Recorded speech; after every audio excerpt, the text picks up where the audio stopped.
कक्षा इक्यादश के अगले वीडियो में आप सभी भैया बहनों का स्वागत है। आज हम सभी समुच्चयों के प्रतिच्छेद के बारे में अध्ययन करेंगे। इसके पहले हम समुच्चयों के सम्मिलन के बारे में अध्ययन किए थे। आज हम पढ़ेंगे समुच्चयों का प्रतिच्छेद। तो आइए उसके पहले हम जानते हैं, समुच्चयों के सम्मिलन के बारे में हम जान लिए थे कि दो समुच्चय हों, उन दोनों समुच्चयों को जब हम आपस में मिला लेते हैं तो मिलाने के बाद एक नया सेट बनता है। उस नए सेट को हम समुच्चयों का प्रतिच्छेद कहते हैं, सम्मिलन कहते हैं। अब इसी क्रम में समुच्चयों के प्रतिच्छेद की क्या परिभाषा होगी, तो उसके लिए आइए देखते हैं हम। तो अगर मान लीजिए यदि ए व बी दो समुच्चय हैं, तो ए और बी के उभयनिष्ठ, इसको इंग्लिश में हम कॉमन बोलते हैं, कॉमन उभयनिष्ठ अवयवों का समुच्चय ए और बी का प्रतिच्छेद समुच्चय कहलाता है।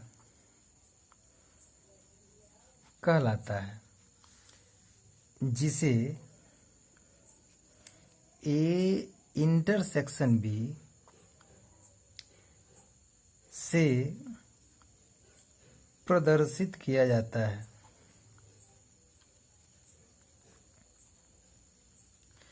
हम इसे ए कैप बी भी पढ़ते हैं, ए कैप बी, इससे भी हम इसको पढ़ते हैं। यानी कहने का अर्थ ये है कि हमारे पास अगर दो समुच्चय हैं तो उन दोनों समुच्चयों में जो कॉमन एलिमेंट होगा, कॉमन एलिमेंटों को उठा के जब हम तीसरे समुच्चय का निर्माण करेंगे तो उस तीसरे समुच्चय में उन कॉमन अवयवों को रख देंगे, वही ए और बी का प्रतिच्छेद समुच्चय कहलाएगा। इसे हम प्रतीकात्मक भाषा में हम इसे लिखते हैं ए इंटरसेक्शन बी बराबर x such that x is element of A और x is element of B. इसको समझेंगे थोड़ा ध्यान से कि ए इंटरसेक्शन बी का मतलब ये होता है, ए इंटरसेक्शन बी में वही यक्स आएगा, यानी वही अवयव आएगा जो ए का भी अवयव होगा और बी का भी अवयव होगा। इसके पहले हम यूनियन पढ़े थे। यूनियन में था x such that x is element of A या x is element of B. यहाँ या था तो उसमें या रहता है और प्रतिच्छेद में और रहता है, बस यही अंतर है।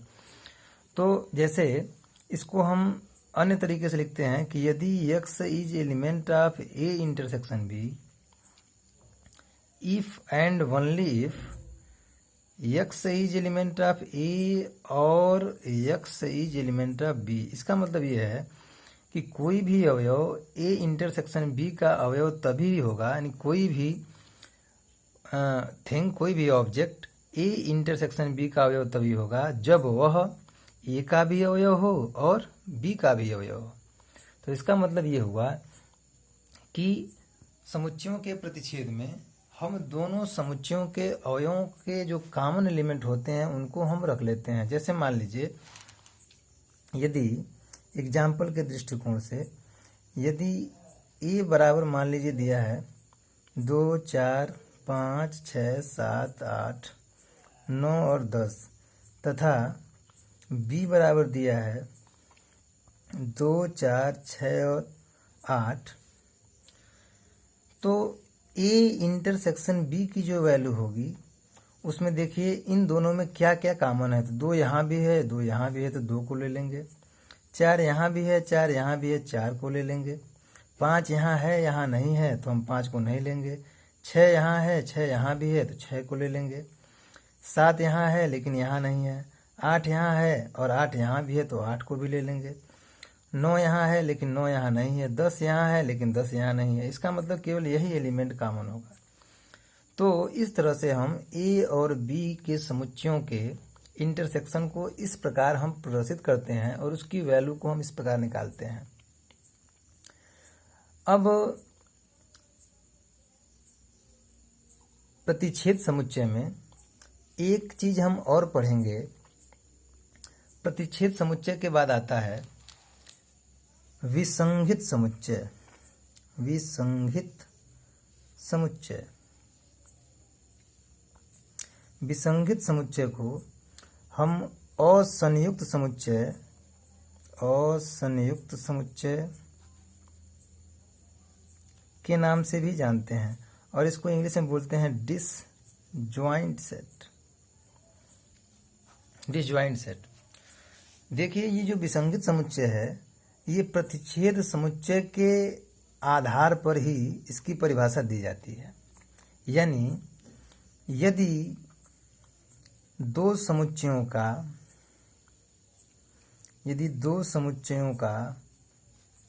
प्रतिच्छेद, यदि दो समुच्चयों का प्रतिच्छेद रिक्त समुच्चय हो तो उसे हम विसंहित समुच्चय कहते हैं। विसंहित समुच्चय कहते हैं। किसे कहते हैं? उसे का मतलब ए और बी को। जैसे मान लीजिए ए बराबर दिया है 1 3 5 7, बी बराबर दिया है 2 4 6 और 8। आप देख रहे हैं ए और बी दो समुच्चय हैं। इन दोनों समुच्चयों में ए की वैल्यू है 1 3 5 7 और बी की वैल्यू है 2 4 6 8। तो यहाँ पर हम देख रहे हैं कि ए और बी में कोई भी अवयव कॉमन नहीं है। ए में 1 है तो बी में 1 है ही नहीं है। ए में 3 है, बी में 3 है ही नहीं है। इसमें 5 है, बी में 5 नहीं है। इसमें 7 है, बी में 7 नहीं है। इसमें 2 है बी में, तो इसमें 2 नहीं है। तो हम देख रहे हैं कि किसी का किसी अवयव से कोई तालमेल नहीं है। यानी ए और बी में कुछ भी उभयनिष्ठ नहीं है, कुछ भी कॉमन नहीं है। तो इस दशा में ए इंटरसेक्शन बी की जो वैल्यू आएगी उसको हम कहते हैं फाई, यानी यह रिक्त समुच्चय है। तो जब कंडीशन ये हो कि ए इंटरसेक्शन बी की वैल्यू अगर फाई के बराबर हो तो उसको हम कहते हैं विसंहित समुच्चय या असंयुक्त समुच्चय। तो इसकी परिभाषा नया बन के ये आएगी कि यदि ए इंटरसेक्शन बी बराबर फाई हो तो ए व बी को विसंहित या असंयुक्त समुच्चय कहते हैं। असंयुक्त समुच्चय कहते हैं। यानी पुनः हम समझने का प्रयत्न करेंगे कि विसंहित समुच्चय में जब दो समुच्चयों के बीच कोई भी एलिमेंट कॉमन ना हो तो ऐसे दोनों समुच्चयों को हम विसंहित समुच्चय या असंयुक्त समुच्चय कहेंगे। यानी इनके इंटरसेक्शन की वैल्यू फाई के बराबर हो तो हम इसको कहते हैं विसंहित समुच्चय। अब हम समुच्चयों का प्रतिच्छेद आप जानते ही, अभी बताया गया कि दोनों समुच्चयों में जो कॉमन एलिमेंट होगा उसको निकाल लेंगे, वही दोनों समुच्चयों का प्रतिच्छेद कहलाएगा। उसके बाद से कुछ विशेष बातें हैं जिसको हम नोट के माध्यम से लिखेंगे। नोट में पहला है कि यदि x is not element of A intersection B तो इसका मतलब होता है इफ एंड ओनली इफ कि x is not element of A अथवा x is not element of B. यहाँ का मतलब ये है कि यदि x is not element of A intersection B है तो इसका अर्थ ये हुआ कि x जो होगा वह ए का भी अवयव नहीं होगा अथवा x बी का भी अवयव नहीं होगा। और आपको बताया गया है कि यदि x is element of A intersection B हो, तो इसका मतलब होता है कि x is element of A और x is element of B. इसमें और इसमें आप अंतर समझेंगे, क्या अंतर है। इसमें जब एलिमेंट होगा तो इसके बीच में और का चिन्ह है, और लिखा हुआ है। और इसमें नॉट एलिमेंट है तो बीच में लिखा है क्या, अथवा। यानी जब नॉट एलिमेंट है तो नॉट एलिमेंट है तो ये बदल जाएगा अथवा में। एलिमेंट है तो रहेगा और में, और नॉट एलिमेंट है तो बदल जाएगा अथवा में। उसी तरह से यूनियन में यूनियन रहेगा, अगर यूनियन रहता है तो उसको लिखते हैं या से, और जब यूनियन एलिमेंट यूनियन होगा, यहाँ पर एलिमेंट नहीं होगा तो इसको हम बदल देंगे अथवा ये और से।